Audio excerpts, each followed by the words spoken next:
Reincarnation. The idea that we return to another body after the death of our current body has fascinated humanity since the beginning of time. It raises arresting questions.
I went into mild shock when I heard my 5-year-old talk about his wife and family. Read it and tell me which year is this. Chris pretended to be blind even though there was nothing wrong with his eyes. 1873. George Jones was blind in real life. It turned out the language was a standard which hasn't been spoken in 600 years. Some unknown men entered the gate and they shot him. He ran his little finger along with different faces and then stopped at the one of his grandfather and said, "That's me."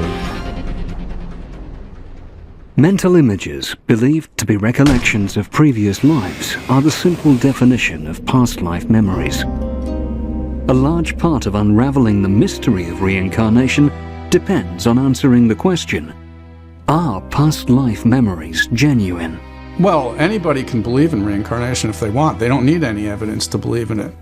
But to me, I think that I'm always interested in what is really true and what is provably true. I guess, I'm just a science person. I'm a child of the scientific age, and I don't like to believe things because people tell me they're true or because I want them to be true. I want to believe things that are proven to be true by evidence that you can see and touch. Although people sometimes joke about their past lives or about their next one, for many people, the thought of reincarnation may seem foreign or even absurd.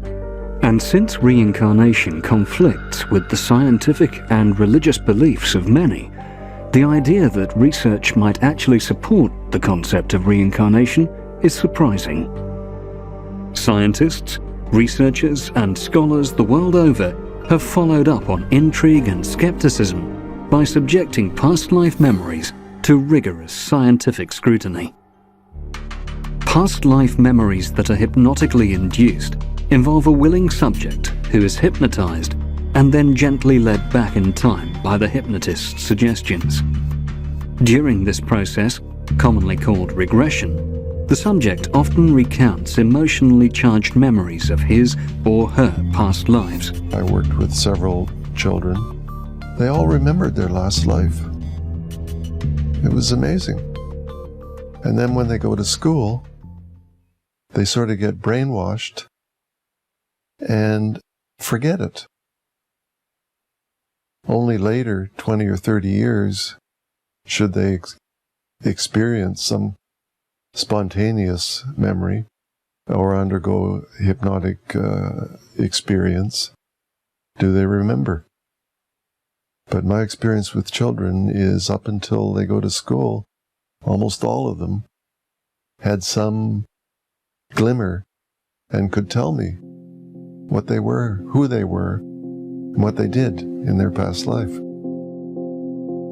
Carol Bowman began exploring cases of reincarnation when her young son Chase described his own past life-death on a Civil War battlefield, an account so accurate it was authenticated by expert historians. When my son was 5 years old in 1988, he developed a fear of loud booming sounds.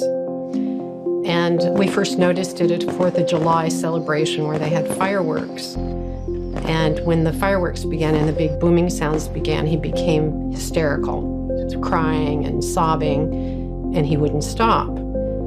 So things like this happen with children, and I didn't know the cause, so we carried on. And a few weeks later, it happened again when he was exposed to loud booming sounds in a swimming pool area. So at that point, he was able to say that it was the loud sounds that frightened him. In the coming weeks, Chase's condition continued to worsen. Any booming sound would send him into hysteria, and his chronic eczema got worse. Though he always had severe eczema on his right wrist, whenever he became upset or tired, he now scratched his wrist until it bled. No amount of medical treatment or intervention provided any relief. But occasionally, I'll run across some trauma or some condition, psychological or physical, that doesn't seem to have any explanation in this life or this childhood. And then I will suggest, let's try some hypnosis. Carol's concern for such behavior and a chance visit by a hypnotherapist friend led to a past life regression session with Chase. Nothing in the world had prepared Carol for what came out of that session. In his hypnotic sleep, Chase spoke in detail about the Civil War. Immediately, Chase was seeing images of himself as an adult male soldier, and he said he was crouching behind a rock, and he had a gun, a long gun with a sword at the end. And I didn't know what was going on. You know, I was trying to think what Sesame Street episode this was or something he had seen or heard about. But I was a stay-at-home mother. He hadn't gone to school at that point, and I knew what he had been exposed to, so I was very surprised. And he went on to say how he was scared, sad, confused. There was smoke everywhere. He didn't even know who he was shooting at. And he was speaking of this in the first person as if he were there. And he said, I'm crouching behind a rock and suddenly I'm hit in the wrist. And he grabbed his right wrist and he said, I black out. And Norman, who at this point had worked with many adults doing past life therapy, knew that Chase was into a past life story.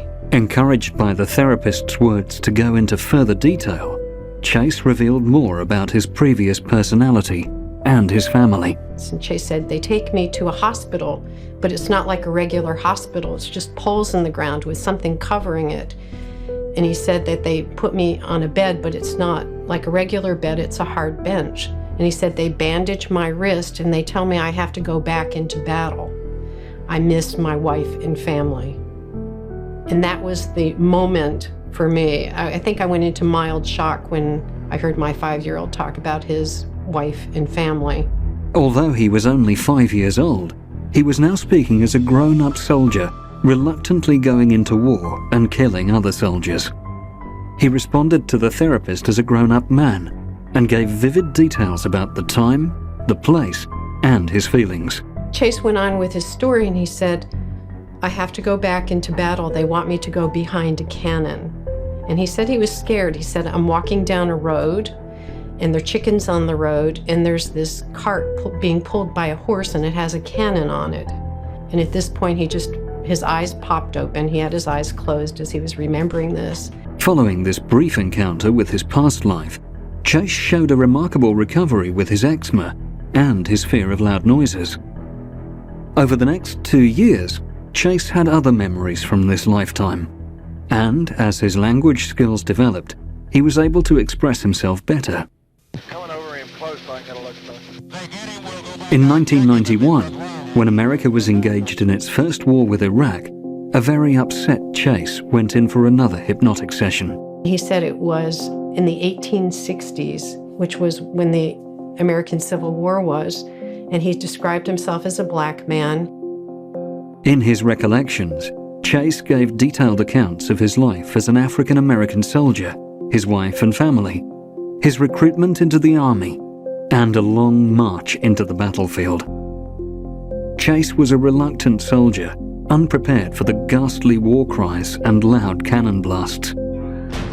A very shocked Chase found himself behind a cannon on the battlefield and suddenly experienced himself floating above the field. He could look down and see lots of smoke. He said, "I've left the body," he said. And I said, "Well, where do you go?" And he said, "I'm up, and I'm looking at what happened. I'm glad to be out of that life. It was a very difficult life." In this state of being, Chase could move around freely across barriers and visit his family.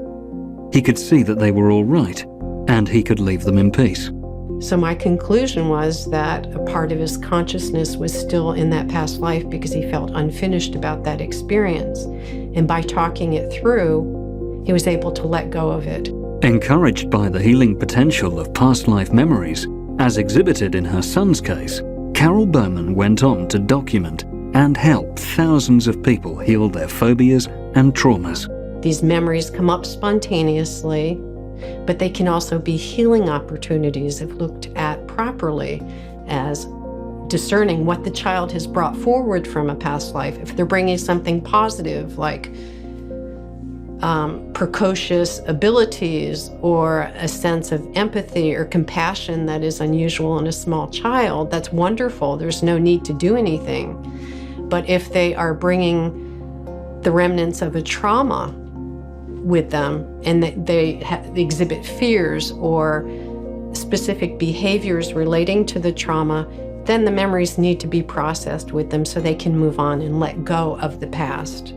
So I found that there is a real need in our culture to talk about these memories, to normalize it, and to let parents know this can be a healing opportunity for the soul of the child. And it also explains many aspects of the personality which might be puzzling to a parent.